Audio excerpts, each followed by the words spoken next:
Salam sejahtera. Bapak Ibu Saudara-saudari yang terkasih dalam nama Tuhan, kembali kita bersua untuk bersama-sama merenungkan sabda Tuhan. Tema umum yang dipilih dalam BKSN 2023 ini adalah Allah, sumber kasih dan keselamatan. Pada pertemuan pertama ini kita akan mendalami subtema kasih Allah menggerakkan evangelisasi diri. Marilah kita satukan hati untuk memulai pendalaman ini sambil memohon pencerahan Roh Kudus agar kita dimampukan untuk memahami firman Tuhan.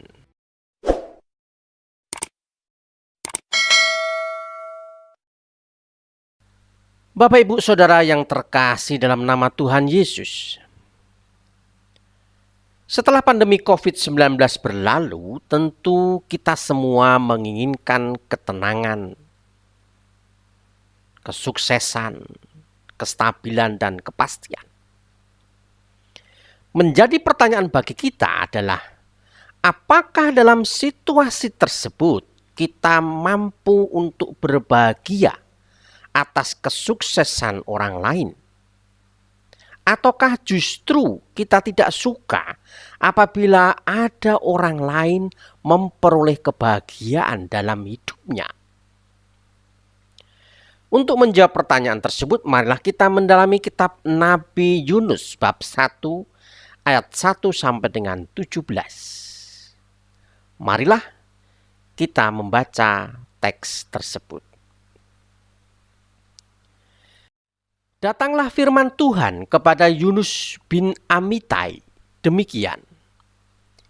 Bangunlah, pergilah ke Niniwe, kota yang besar itu. Berserulah terhadap mereka, karena kejahatannya telah sampai kepadaku. Tetapi Yunus bersiap untuk melarikan diri ke Tarsis, jauh dari hadapan Tuhan. Ia pergi ke Yafo, dan mendapat di sana sebuah kapal yang akan berangkat ke Tarsis. Ia membayar biaya perjalanannya, lalu naik kapal itu untuk berlayar bersama-sama dengan mereka ke Tarsis, jauh dari hadapan Tuhan. Tetapi Tuhan menurunkan angin ribut ke laut, lalu terjadilah badai besar, sehingga kapal itu hampir terpukul hancur. Awak kapal menjadi takut, masing-masing berteriak-teriak kepada Allahnya, dan mereka membuang ke dalam laut segala muatan kapal itu untuk meringankannya. Tetapi Yunus telah turun ke dalam ruang kapal yang paling bawah dan berbaring di situ, lalu tertidur dengan nyenyak. Datanglah nahkoda mendapatkannya sambil berkata, "Bagaimana mungkin engkau tidur begitu nyenyak? Bangunlah, berserulah kepada Allahmu. Barangkali Allah itu akan mengindahkan kita sehingga kita tidak binasa." Lalu berkatalah mereka satu sama lain, "Marilah kita buang undi supaya kita mengetahui karena siapa kita ditimpa oleh malapetaka ini." Mereka membuang undi dan Yunuslah yang kena undi. Berkatalah mereka kepadanya, "Beritahukan kepada kami karena siapa kita ditimpa oleh malapetaka ini. Apa pekerjaanmu dan dari mana engkau datang? Apa negerimu dan dari bangsa manakah engkau?" Sahutnya kepada mereka, "Aku seorang Ibrani. Aku takut akan Tuhan, Allah yang empunya langit, yang telah menjadikan lautan dan daratan." Orang-orang itu menjadi sangat takut, lalu berkata kepadanya, "Apa yang telah kau perbuat?" Sebab orang-orang itu mengetahui bahwa ia melarikan diri jauh dari hadapan Tuhan. Hal itu telah diberitahukannya kepada mereka. Bertanyalah mereka, "Akan kami apakan engkau supaya laut menjadi reda dan tidak menyerang kami lagi, sebab laut semakin bergelora.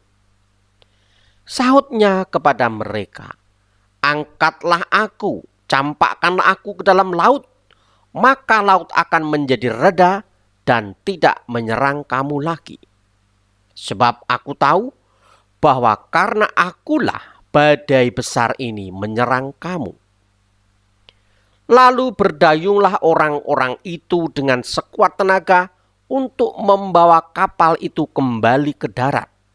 Tetapi mereka tidak sanggup, sebab laut semakin bergelora menyerang mereka. Lalu berserulah mereka kepada Tuhan, katanya, "Ya Tuhan, janganlah kiranya Engkau biarkan kami binasa karena nyawa orang ini, dan janganlah Engkau tanggungkan kepada kami darah orang yang tidak bersalah, sebab Engkau, Tuhan, telah berbuat seperti yang Kau kehendaki." Kemudian mereka mengangkat Yunus, lalu mencampakkannya ke dalam laut, dan laut berhenti mengamuk.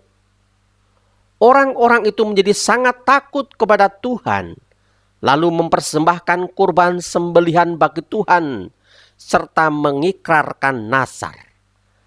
Maka atas penentuan Tuhan, datanglah seekor ikan besar yang menelan Yunus, dan Yunus tinggal di dalam perut ikan itu 3 hari 3 malam lamanya. Bapak, Ibu, saudara-saudari yang terkasih dalam nama Tuhan, bagaimana selanjutnya kita memahami kisah di atas sehubungan dengan tema kita, kasih Allah menggerakkan evangelisasi diri? Marilah kita dalami hal-hal ini. Bapak Ibu yang terkasih, Yunus adalah seorang nabi. Tuhan memberi perintah kepada Yunus, "Bangunlah, pergilah ke Niniwe, kota yang besar itu, berserulah terhadap mereka karena kejahatannya telah sampai kepadaku." Namun Yunus bukannya ke Niniwe, Bapak Ibu.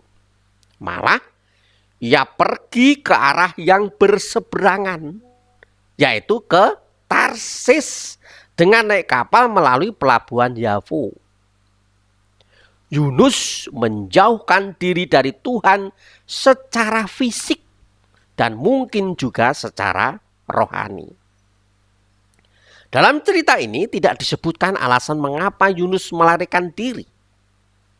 Mungkin saja Yunus tidak ingin menjadi alat dari kemurkaan Tuhan yang akan menghukum Niniwe. Yang kedua, Bapak Ibu, setelah Yunus naik kapal, Tuhan menurunkan badai angin ribut. Ketika badai besar mengguncang kapal di mana Yunus berada di dalamnya, sikap yang berbeda ditunjukkan antara awak kapal dengan Yunus. Para awak kapal takut dan berusaha menyelamatkan kapal dengan membuang isi muatan. Sebaliknya Yunus mencari ketenangan dan kenyamanan dengan tidur di ruang kapal yang paling bawah. Ungkapan ruang yang paling bawah ini dapat dipahami sebagai tempat paling dalam di liang kubur, atau boleh dikatakan sejajar dengan dunia orang mati. Dunia orang mati di satu sisi dapat menjadi metafora akan keadaan yang begitu dekat dengan kematian. Di lain sisi menjadi gambaran akan sebuah tempat di mana seseorang tidak dapat melarikan diri lagi. Melihat Yunus terlelap tidur, nahkoda kapal membangunkannya. "Bangunlah, berserulah kepada Allahmu. Barangkali Allah itu akan mengindahkan kita sehingga kita tidak binasa." Namun Yunus tetap tidak peduli, Bapak Ibu. Keadaan ini mendorong para awak kapal untuk mengusulkan, marilah kita buang undi, supaya kita mengetahui karena siapa kita ditimpa oleh malapetaka ini. Dalam perjanjian lama, membuang undi digunakan sebagai jalan untuk mengakhiri pertengkaran dan menyelesaikan persoalan antara orang-orang berkuasa. Sementara Yunus sedang menikmati kediaman di persembunyiannya, para awak kapal sibuk membuang undi dan Yunuslah yang kena undi. Dari sudut pandang para awak kapal, undi menunjukkan bahwa Yunuslah yang bersalah dan berdosa. Karena itu mereka langsung bertanya untuk mengetahui segala sesuatu. Beritahukan kepada kami, karena siapa kita ditimpa oleh malapetaka ini. Dalam situasi seperti itu, Yunus tidak bisa lagi melarikan diri, Bapak Ibu. Untuk pertama kalinya, ia membuka mulutnya dan mengaku, "Aku seorang Ibrani.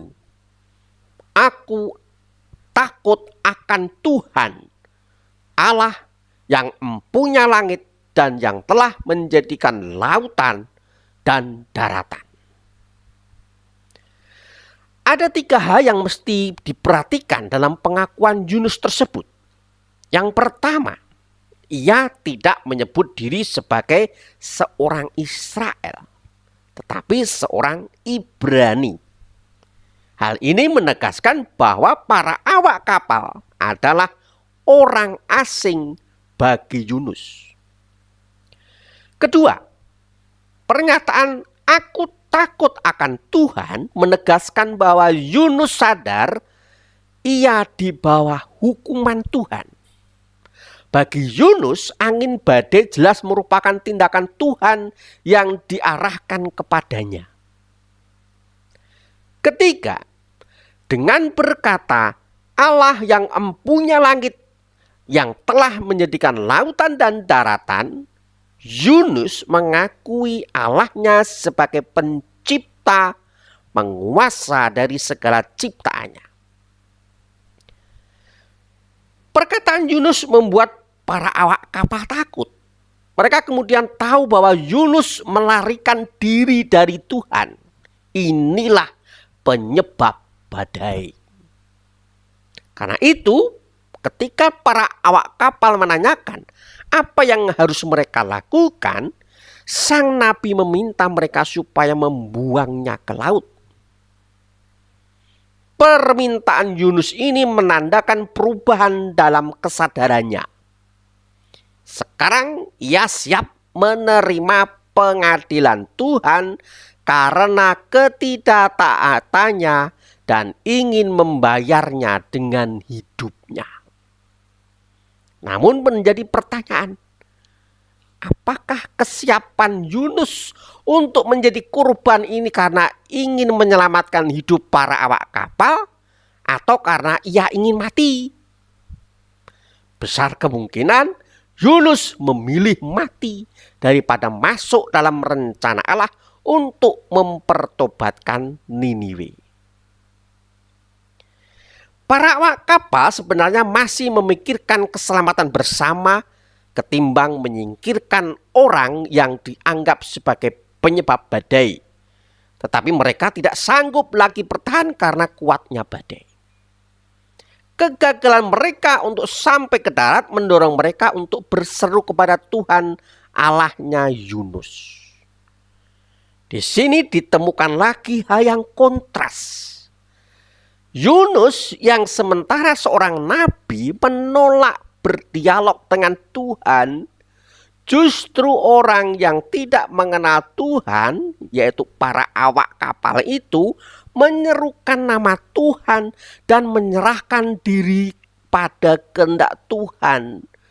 Mereka berseru kepada Tuhan, "Ya Tuhan, janganlah kiranya Engkau biarkan kami binasa karena nyawa orang ini Dan janganlah engkau tanggungkan kepada kami darah orang yang tidak bersalah.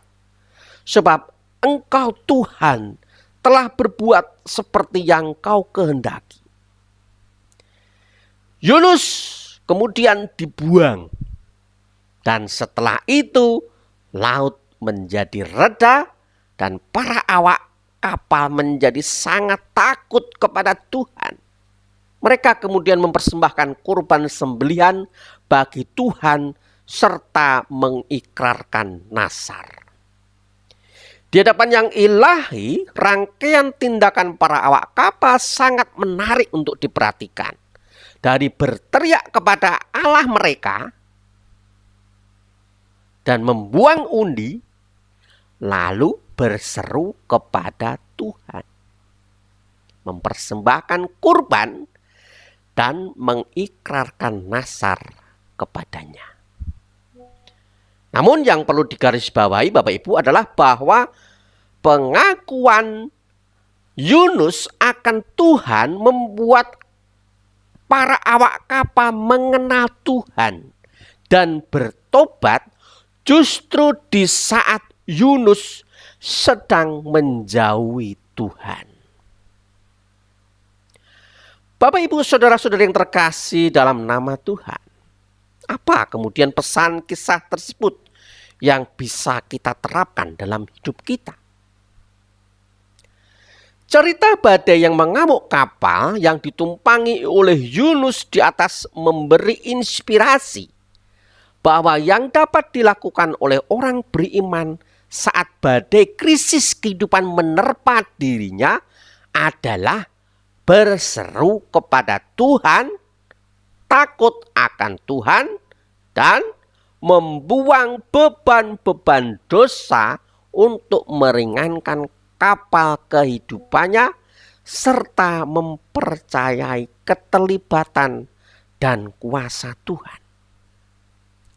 Ingatlah bahwa Tuhan berkuasa atas daratan dan lautan. Ia juga berkuasa untuk mengubah badai menjadi tenang. Di tengah badai krisis, Yunus sungguh ditantang untuk dapat takluk kepada kehendak Tuhan. Para awak kapal mengingatkan dan mengajaknya untuk berseru kepada Tuhan agar mereka semua selamat. Inilah tindakan evangelisasi Bapak Ibu. Seorang nabi pun mesti terus-menerus diingatkan untuk melakukan perannya yang benar. Jadi, evangelisasi adalah tindakan untuk mengingatkan dan mengajak orang berseru kepada Tuhan. Seorang nabi pun seperti Yunus, katakanlah begitu, mesti terus-menerus diingatkan untuk melakukan perannya secara benar. Melalui sakramen baptis, kita diberi tugas untuk menjadi nabi dalam kehidupan kita. Meskipun kita terkadang berada dalam situasi badai, mengalami masalah penyakit, ekonomi yang terpuruk, korban ketidakadilan, diskriminasi, dan lain-lain. Kita semua dipanggil untuk berusaha keluar dari keterpurukan itu. Bukan hanya duduk dalam keterpurukan meratapi nasib tanpa harapan. Di satu sisi kita diutus mewartakan kebenaran firman Tuhan. Di sisi lain kita juga harus tetap membuka telinga, pikiran dan hati dan kehendak untuk terus-menerus diperbarui dan diingatkan oleh Tuhan melalui firman-Nya dan melalui sesama agar kita dapat berperan secara benar sebagai nabi-nabi Allah yang pengasih dan penyayang. Evangelisasi diri mesti terus-menerus dilakukan agar kita semakin menjadi nabi yang benar, yang memiliki suara hati dari Tuhan sendiri dan bukan nabi palsu. Sebagai nabi Tuhan, kita harus menghidupi dua hal. Pertama, kasih kepada Allah. Dan kedua, menjadi nabi kasihnya itu. Demikianlah Bapak Ibu dan saudara-saudari pendalaman kita akan sabda Tuhan yang kita dalami hari ini. Semoga permenungan ini membawa kita untuk menghidupi kasih Allah dalam diri kita masing-masing dan berjuang untuk menjadi nabi kasih Allah bagi sesama. Jangan lupa subscribe, like, dan komentarnya sehingga semangat dalam membuat konten selanjutnya semakin besar. Semoga Tuhan memberi kita kedamaian.